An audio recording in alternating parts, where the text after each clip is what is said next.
SC Strong. Santa Catarina ganhou posições. O setor de tecnologia desponta no cenário. Cidades do estado com maior PIB no país. Santa Catarina sob o olhar de Romualdo Silva e Fabiano Delanholo.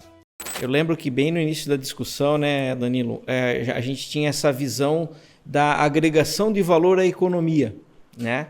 De trazer negócios de maior valor agregado, empregos de maior valor agregado, porque se o cidadão ganha melhor salário, ele passa a ter melhor qualidade de vida imediatamente, e isso é o gatilho para uma espiral positiva, né? O cidadão ganhando mais vai consumir gastronomia, arte, cultura, lazer e por aí afora, e essa é uma espiral positiva de longo prazo.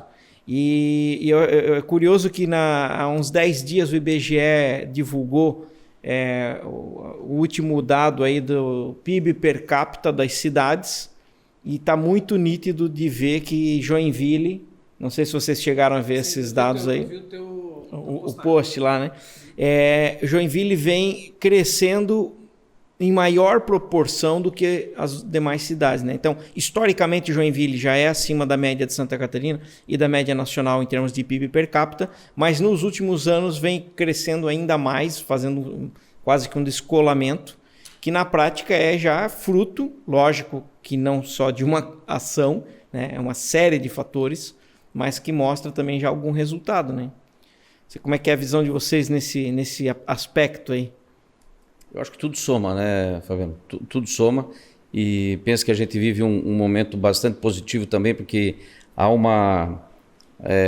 um grupo de entidades que despertaram mesmo, há um despertar coletivo, né, para essa necessidade de inovação, colaboração. Esses são os indiretos, né? Que às vezes fazem exatamente. Os indiretos, né? Então, esses são os indiretos. Aí você tem razão. É difícil você apontar, né?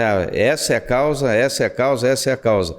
É um despertar coletivo que geraram uma série de ações, algumas delas integradas ou não, que resultaram em grandes, bons negócios, né?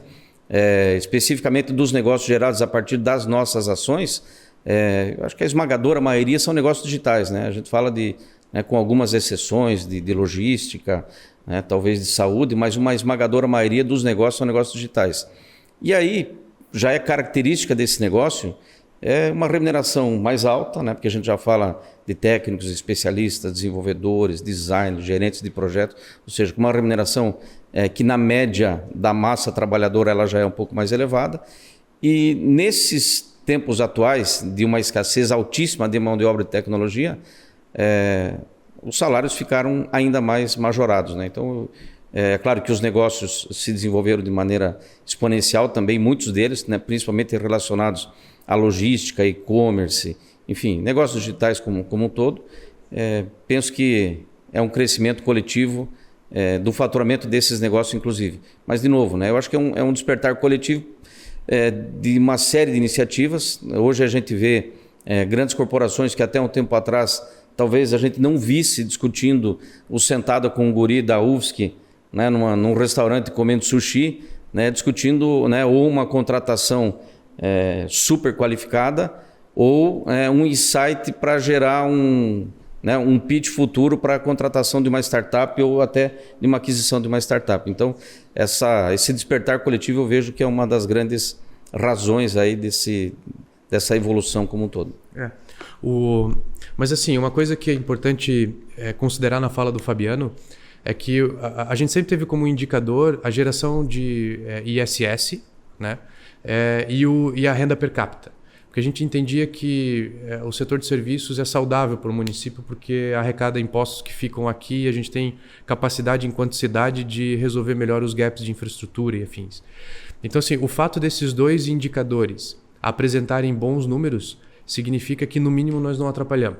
Sim, sem dúvida. Sem dúvida. No mínimo, a gente não atrapalhou. Então, claro que não é muito cômodo, né, usar esse número para justificar que foi por causa desse movimento que não. Esses movimentos contribuem para a melhoria desses indicadores. Não sei o quanto isso reflete, é muito difícil dizer, né, porque é tão complexo a mensuração disso que é improvável você apontar uma ou outra razão. É um conjunto de ações, como o Dionei tem mencionado, mas o que fica de recado para quem olha de fora e para quem mora aqui é que Joinville está sendo muito feliz em cumprir os seus objetivos traçados lá há 8 anos atrás, quando se disse que precisava mudar a matriz, precisava estimular uma nova matriz econômica para agregar valor à matriz já existente, né? E que isso resultaria num PIB per capita melhor e numa arrecadação de ISS maior, né? Então, a gente tem conseguido conquistar esses indicadores que se pensou lá atrás, porque se criou uma narrativa sedutora de futuro, a cidade acreditou nisso e tem encaminhado nessa direção. Então, eu acho que o nosso trabalho é fazer isso não morrer, se atualizar, porque as coisas hoje mudam com um dinamismo muito grande. Agora, é um orgulho, assim, cara, porque a gente está deixando de ser aquela narrativa de cidade operário, né? Porque a renda per capita mostra... Oi? Cinzenta, para se transformar num ambiente muito mais agradável para essas novas economias, com um poder de consumo maior, né? Isso estimula toda uma economia voltada a comércio, serviço, varejo, que faz a cidade prosperar, ter outras fontes de renda. E eu acho que o futuro de Joinville é bastante promissor. Eu acho que quando você fala que a cidade acreditou numa narrativa sedutora, ela é verdadeira e ela de fato aconteceu e contribuiu, essa narrativa contribuiu para que se criasse, a partir dessa acreditação, né, num círculo virtuoso, né? E aí quando começa esse círculo virtuoso... Quando eu comentei dos indiretos, dá para olhar assim, por exemplo, uma iniciativa como essa não é que necessariamente impacta a outra, mas vira referência. Então, se está acontecendo o que o Danilo falou, não teve sobreposição, né? Vocês pensarem em coisas que agregassem e já existiam outras coisas. E aí eu acho que empodera também quem está próximo. Falou, se está indo para esse lado, eu acho que quem está fazendo um outro trabalho também pode enxergar e falar, eu posso pegar parte dessa ideia e trazer para cá também. Eu acho que isso acaba sendo os elementos indiretos, né? E Joinville sempre foi uma economia muito resiliente, né? A nossa indústria, ela sempre foi uma indústria muito diversificada e apesar das crises, ela sempre cresceu. E essa resiliência, ela se deve de uma história, né? Não é de um pedaço dela. E o que mostra talvez seja até a qualidade do cidadão joinvilense, né? Porque a nossa cidade historicamente sempre elegeu prefeitos empreendedores, né? Desde o final da década de 50 isso acontece. E eu nunca botei na balança, mas se bobear é tipo meio a meio, assim, entre empreendedores que viraram políticos e políticos de origem, né?